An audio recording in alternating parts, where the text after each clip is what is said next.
Okay, so in this class, we will discuss about Python iterables and loops.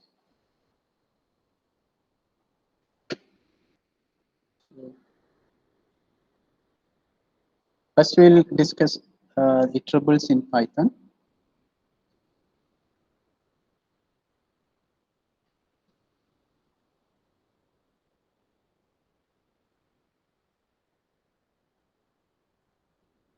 So, what is this meaning? Iterable means in Python. Iterables iterable is a Python object with multiple uh, items in it that can be traversed through and returns one items at a time.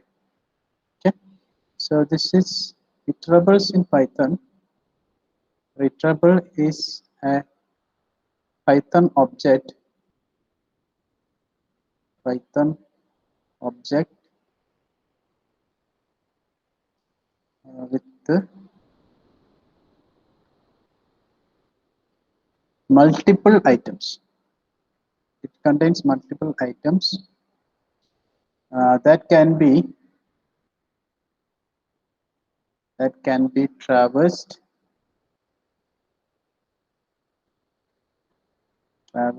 through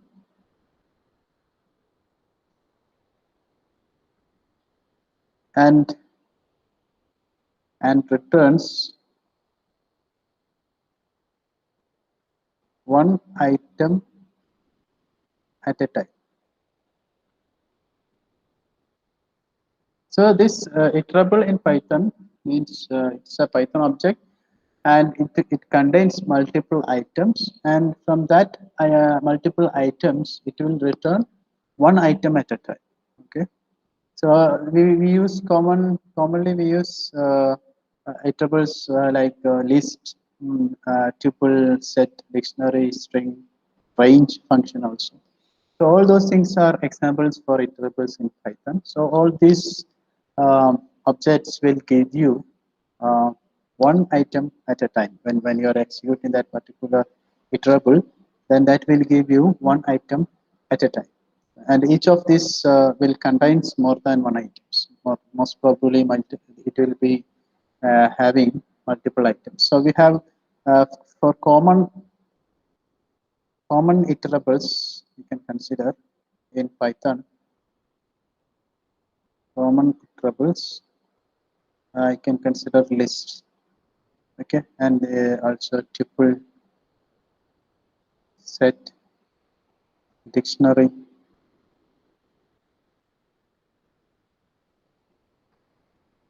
and string, and also range function. So range function, I think we didn't discuss so far. So that will give you some values within some range. Okay, you can specify that range, and accordingly that will give you values. So you can give a single like a range of n or a range 5. Okay, then it will give value from 0 to 4 up to 4. So total number will be 5. And you can also specify the number like if you are considering. We will discuss more about this range when we discuss the functions in Python. So range, for example, you can give like this range 5. So this will give you from 0 to 4. So the index will be like from 0 to 4. So we will be getting total 5 elements from this range function. Or you can define like range of 1 comma 5. This also will give you the same effect, but it will start from 1 and it will end at 5. So it will be up to 4. Again, it will be up to 4. So it will be starting from 1. Okay, so we can define the starting point as well as the ending point. Also, we can give some step-like structure, for example, 1 comma 10. So it is starting from 1, ending at 10 with step size of 2. So this way also you can define range. We will discuss about that function later. So these are the common iterables that we will use in Python. So all these objects, if you consider list, that if you are executing that list, it will give you one item per, at a time. and it will be having mostly it will be having multiple items in that particular object. So it will give you one item per time at a time. Okay, and if you consider the iterables in Python, we can also have our own iterables. We can make our own iterables, and that's are called custom iterables. Custom iterables. So this means you can make your own custom iterables in Python.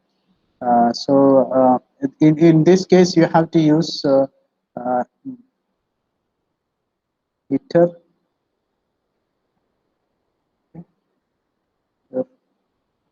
and this you have to use this iter function. Okay. Similarly, you have to use this. Along with this, we have to use the next. So we have to use underscore underscore iter underscore underscore, and then next underscore underscore next underscore underscore. So this particular function that we have to use to make our own custom iterables. So you can also Python has also another function which you can use directly. So that function Python. So this we are using for custom as a to make any our own iterables if you need. And then you can use these two functions. You can use these two, or you can also consider, for example, Python also provides a particular function. Python has uh, iter and next function. Iter and next function.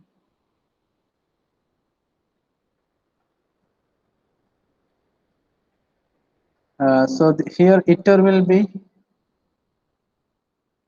iter is used to return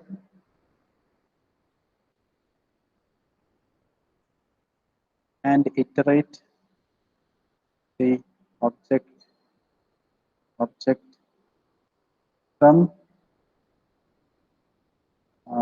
any supported objects. So as an example, I can give. This function you can directly use to make any iterables of your own.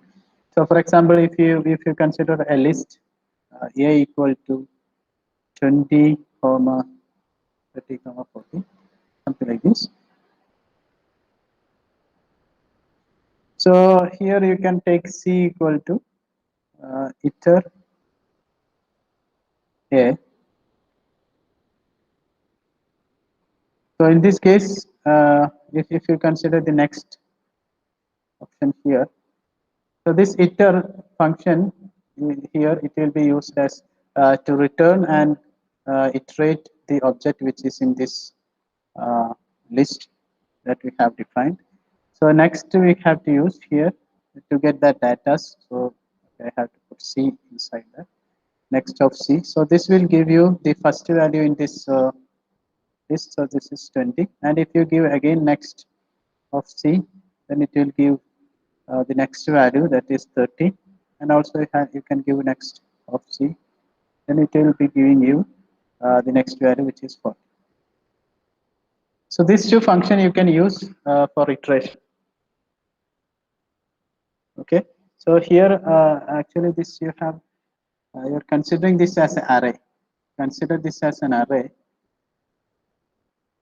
Consider this as an array, then you can use this a equal to this particular array. You have defined this as array, and here we will be using c, which is equal to iter of a iteration.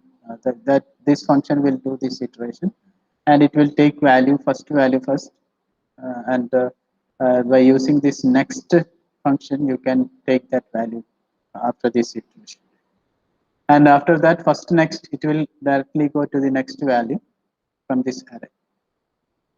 Okay, first we have to define this array, then we have to use this iterand next function for this particular case. Okay, you can have different values here. So okay, you can have different values here when you are considering array. You can choose anywhere. Okay, so that's about iterables, and also you can have this function. We don't have it is not that much important. For example, if you consider array like numbers,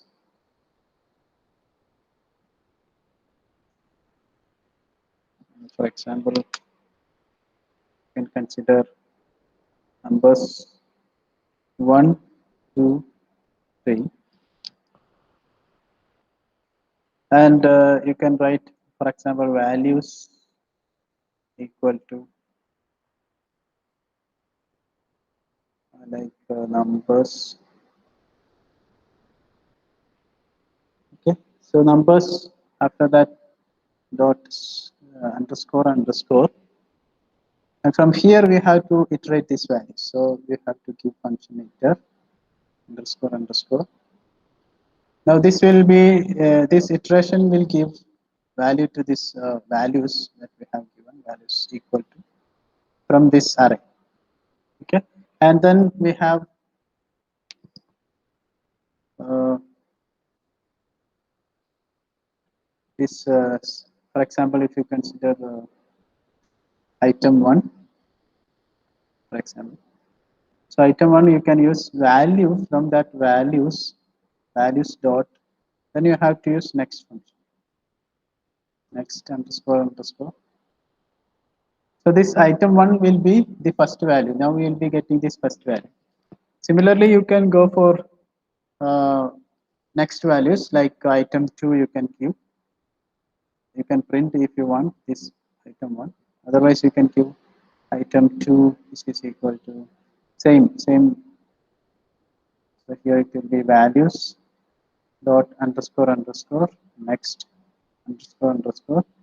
So this will, that will give item 2 as the second value from that array.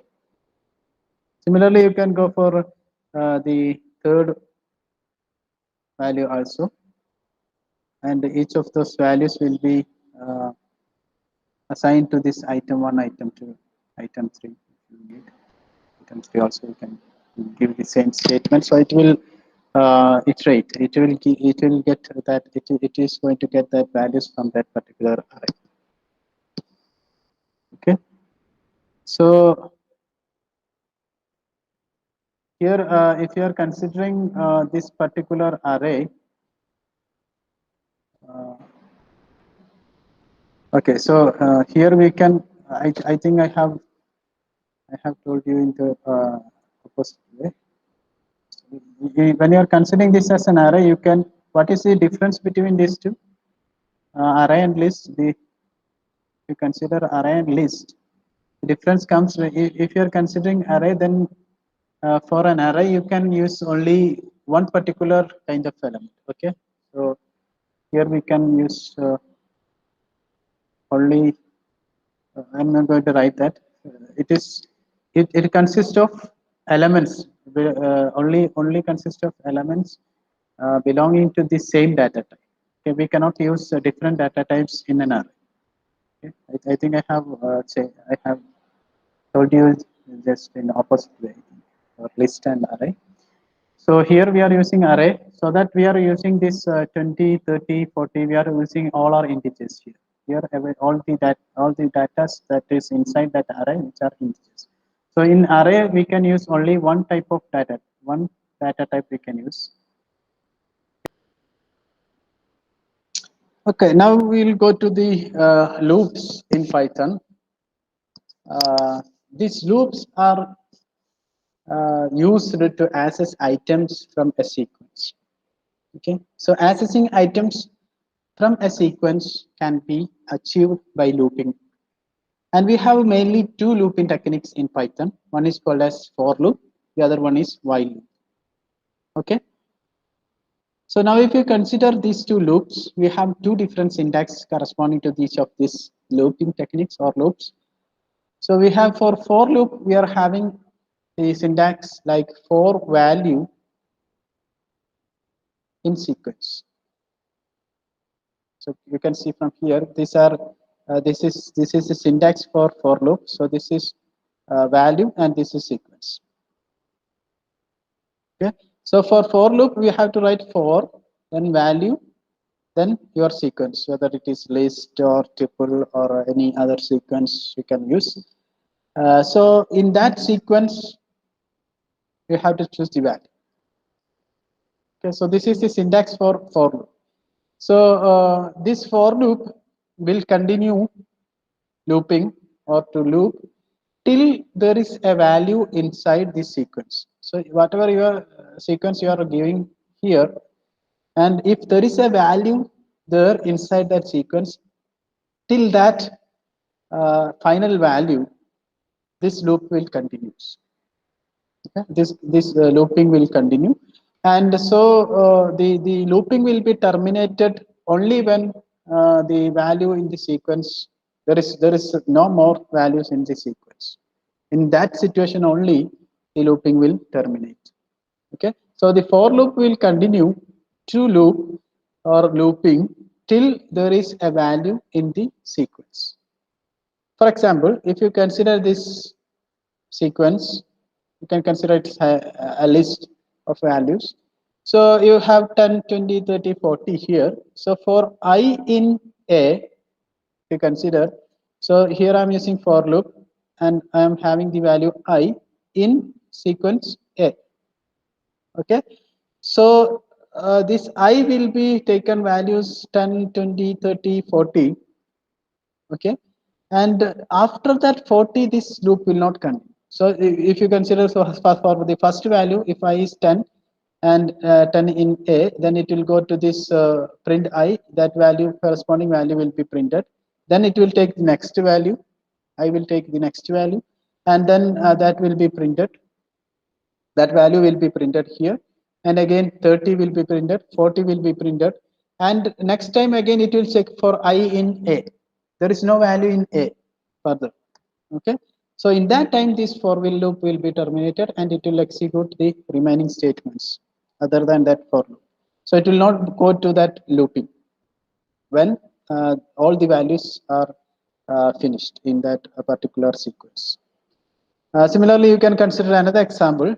For example, you can consider for I in range 1 comma 6. So it will be, this range will be starting from 1 up to 6.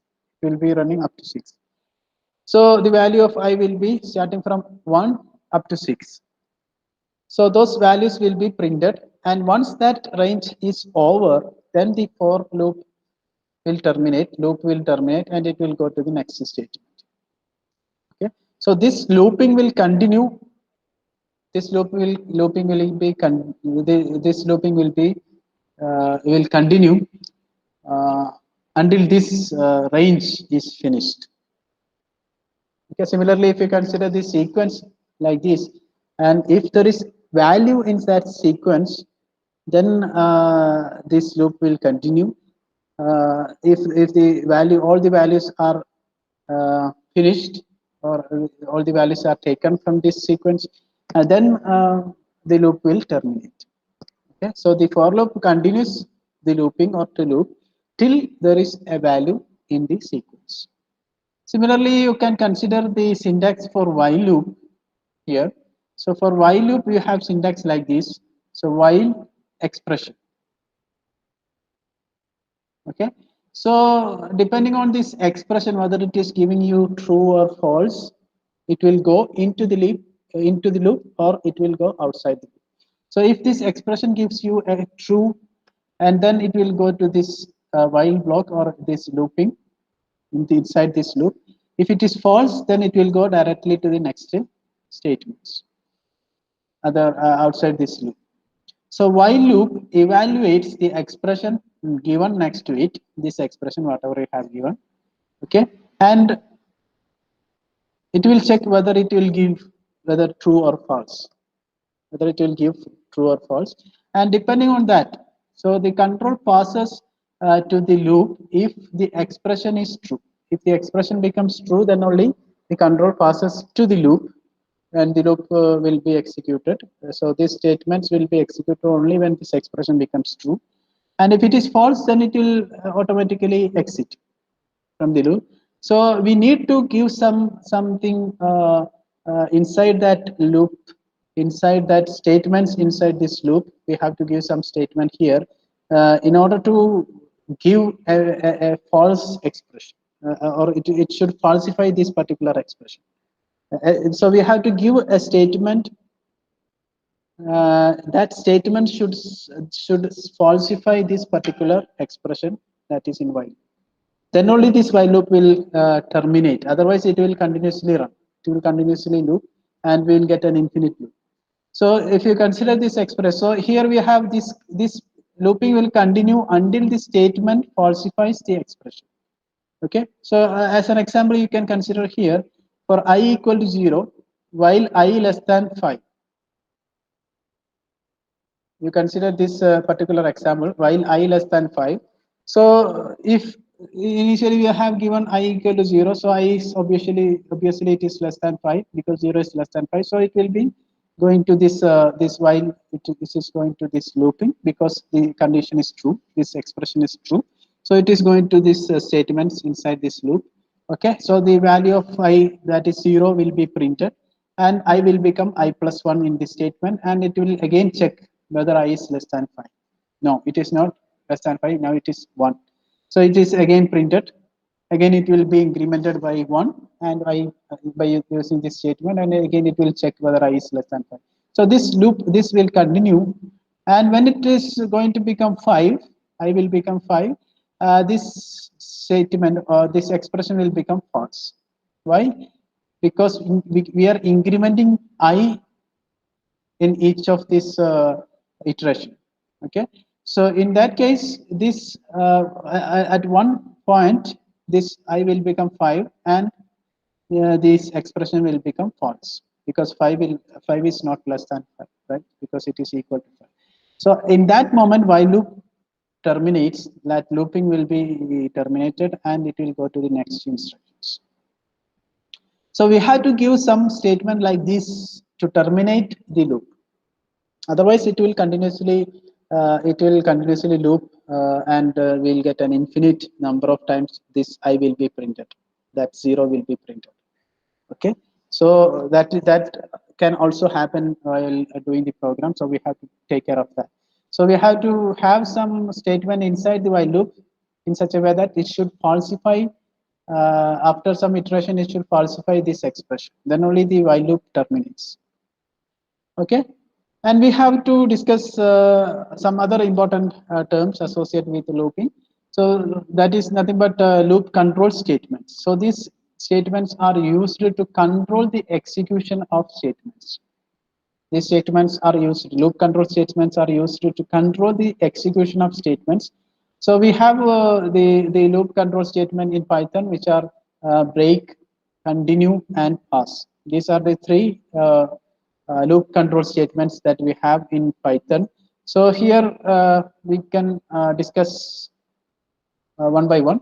So break means this statement, break statement, which is used to break the innermost enclosing loop. It is used to break the innermost enclosing loop. If you are having 2-3 loops in a the nested structure or something, so in that case we have to break. If you want to break that one particular innermost loop, then you can use this break statement. Okay. So in such situation, we have to use this break statement. So for example, so here we have given for I in range 1 comma 10 and colon. Okay, that is the syntax for 4, and we are checking if I is equivalent to 5. Initially it will be taking value 1 because we are starting from 1, so I will be starting from 1 up to 10. Okay. So I is 1 now. So I is equivalent. If I equivalent 5 only, we have to go to this step. Okay. So only then this condition will be true. So if I is equal, when it is checking I equal to 5, it is not equal to 5, then it directly go to this step. Instead of this if block, it will go to this print statement, and that value of I will be printed. And again it will go to this for loop for, and it will check I in range 1 comma 10, 10. So in this time it will go to the next I value, so it is 2. And next again it will, this loop will continue, and it will check whether 2 is equivalent to 5. No, so it will not go to the if block, it will directly go to the print statement. Again that 2 will be printed, and this process continues. When this will become 5, now 5 is equivalent to 5, right? So in that case it will go to the break, and it will exit this looping. It will go to this break statement, and it will exit the looping, and it will go to the next instruction. So this is how the break will work. Okay. Similarly, we have another loop control statement, which is continue. Okay. In this case, we have to use this continue. If you are using this continue, it will skip the execution of current item and continues with the next iteration. Okay. The current item will be skipped, and the next iteration will start. Okay. For that, we are using this continue statement, loop control statement. So for example, if you consider this particular one for I in range 1 comma 10 again, and you have that column, and if again we are checking if I equivalent to 5, then I am giving inside that if block I am giving continue. So initially I is equal to 1, so it will directly go to the print statement. I equal to, then I will be 2, 3, 4. In all those cases, it will be directly going to this print statement, because this condition, if condition, that condition is false. And when I will become 5, this condition will become true. Okay, then it will go to this if block, and inside that if block we have this continue statement. Okay, when you are having continue, it will be directly going back to this for. It will check that I in range 1 comma 10 again. It will not go to the print statement. Okay, so that 5 will not be printed. Okay, so the current item that is kept, and it will go to the next iteration. In such, if you don't want 5 in your list, in that case you can use this continue, so that when it will become 5, it will directly go to this 4. Again it will check for I in range 1 comma, whether I in range 1 comma. So in that case this print will not be executed, or it will not run that particular statement. It will directly go back to the 4, and again it will take the I value, next I value. Again it will check, so 6 equivalent to 5, no, so 6 will be printed. So we will be getting 1, 2, 3, 4, then 6, 5 we will not get. Okay, that is skipped. Okay, so it is, this continues used to skip the execution of current item and continue with the next iteration. Okay, so now we will go to the last one, pass. Pass is used to do nothing. Pass is used to do nothing. So in some cases, when you are doing the program, in some cases we have to give some statement to avoid the syntax error. Okay, but we don't need that statement in our result, or we are not going to use that statement in anywhere in that program. But in order to avoid the the syntactical mistakes, the syntax error, we have to use that statement. So in such situation we have to use pass. Okay, pass is going to do nothing.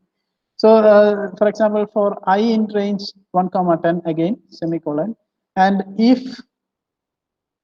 I is less than 5, if I am giving something like this, if I is less than 5, okay, so in that case, if I is less than 5, I have to go to this if block. So when I consider this particular example, I is initially 1, so 1 is less than 5, so it will directly go to this if block. So it will just execute this pass. The pass means to do nothing. Okay, so once it is passed, then again it will check whether I is next for I, next I in range 1 comma 10. So 2 will be the next I value, and it will check whether if 2 is less than 5, yes, 2 is less than 5, then it will go to this pass statement inside this if block. Okay, again it will just pass, which means it will not do anything, and again the next value of I will be taken. Okay, so until that 5 will come, so 5 is less than 5, no, so then it will go to the else statement here. So that else, we are inside that else we are having this print I. So from 5 onwards it will print 5, 6, 7, 8, 9. These values will be printed. So up to this 5 that will not be printed. Why? Because it is going to this pass statement. It will just pass. So if actually you don't require any number from 1 to 4, you don't need that the values. So in such situation, you can use this kind of statement, pass statement. Okay? Because you have to check whether I is less than 5. So if you are using this if condition, then you have to put some statement inside that if block. Otherwise, it will show you error, syntax error. So in order to avoid that syntax error, you can use pass, because we are not using this statement anywhere. But in order to avoid that syntax error only, we can use that pass statement. So in such situation, we can use this pass statement, loop control statement. Okay, now we will go to the this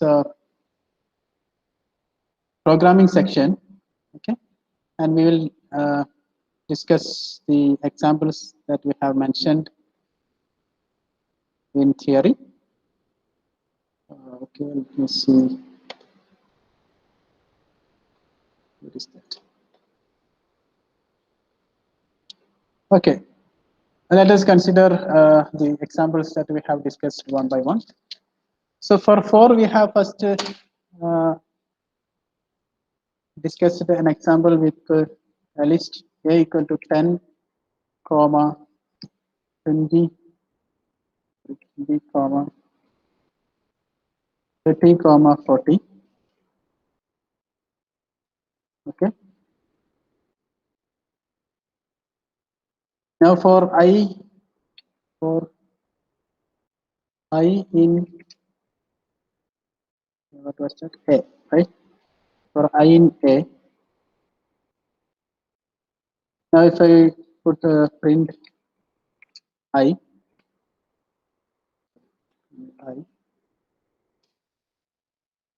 oh, I have made one mistake in there. For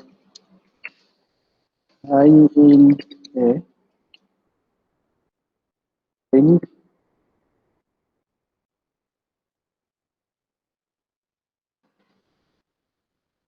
I.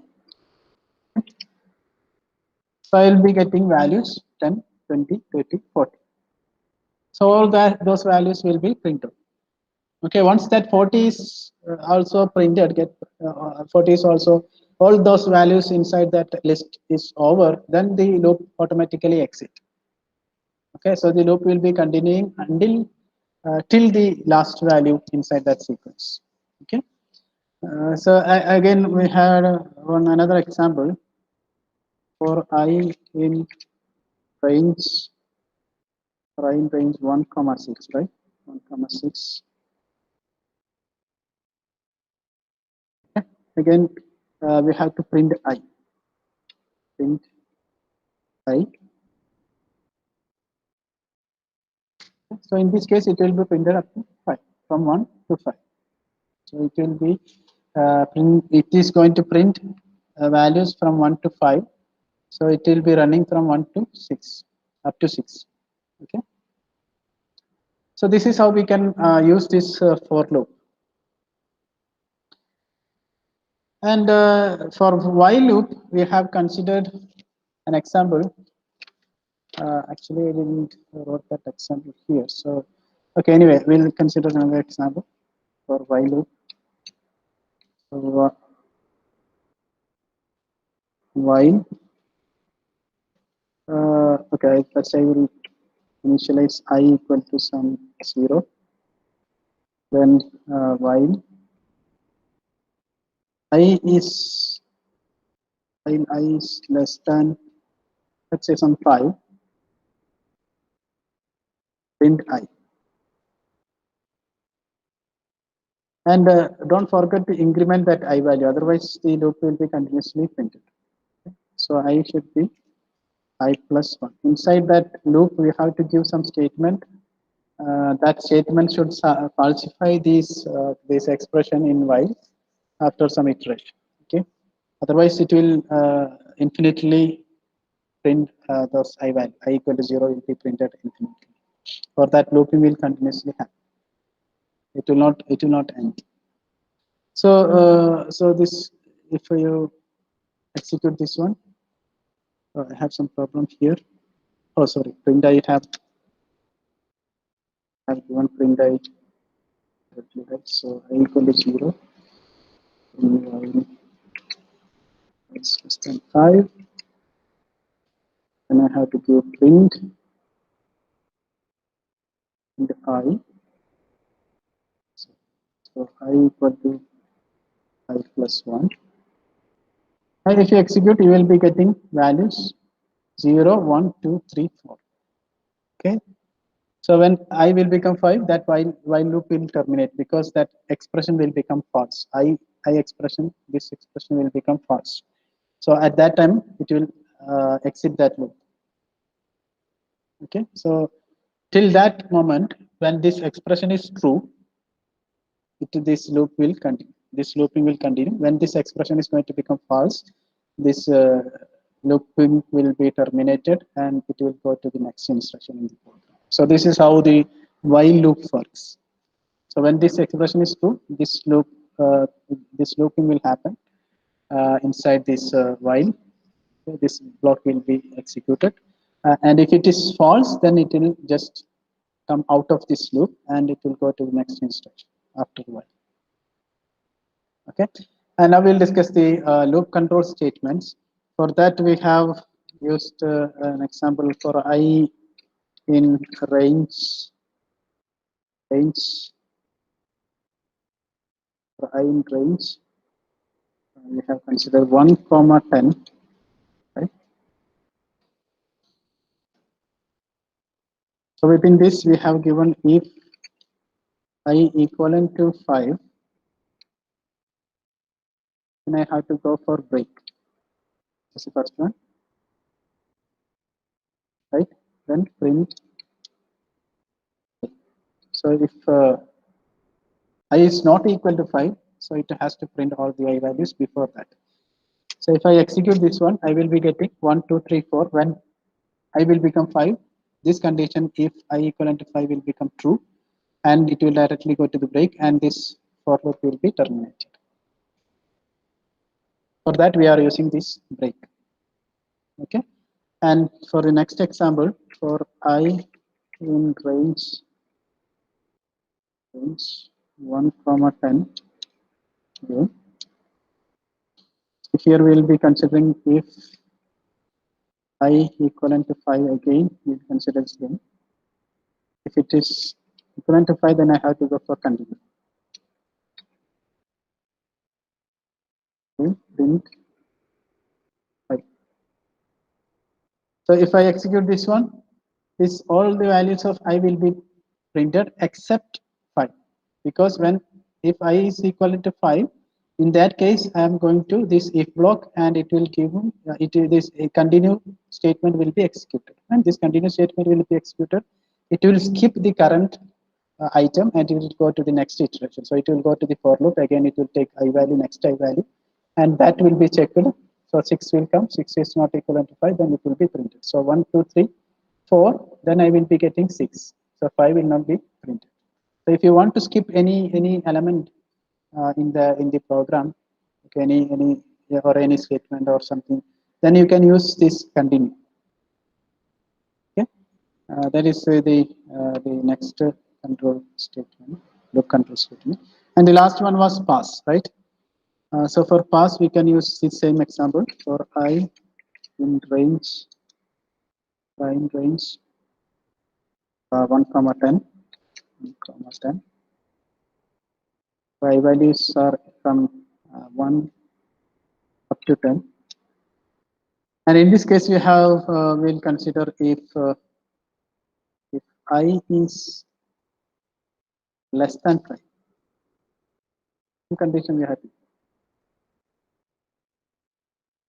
we have to go for pass. Else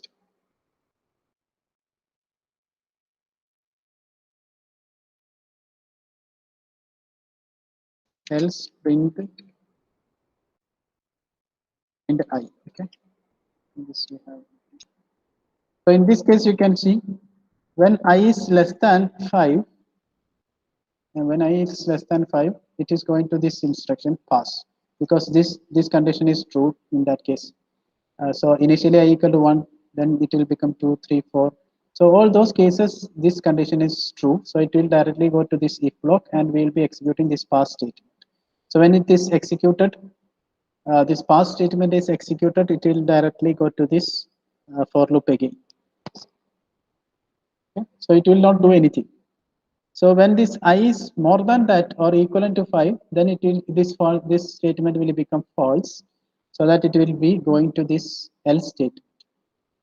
Okay, then only it will go to this else statement. Once if statement is false, then it will go to this else statement, and it will give you that expression print I. So from that onwards, 5 onwards, it will be printed. Okay, so if you are not giving that pass here, for example, I can show you that also. I in range 1 comma 10. If I is less than 5, you are not giving anything in there. You are not giving anything, and if you just write else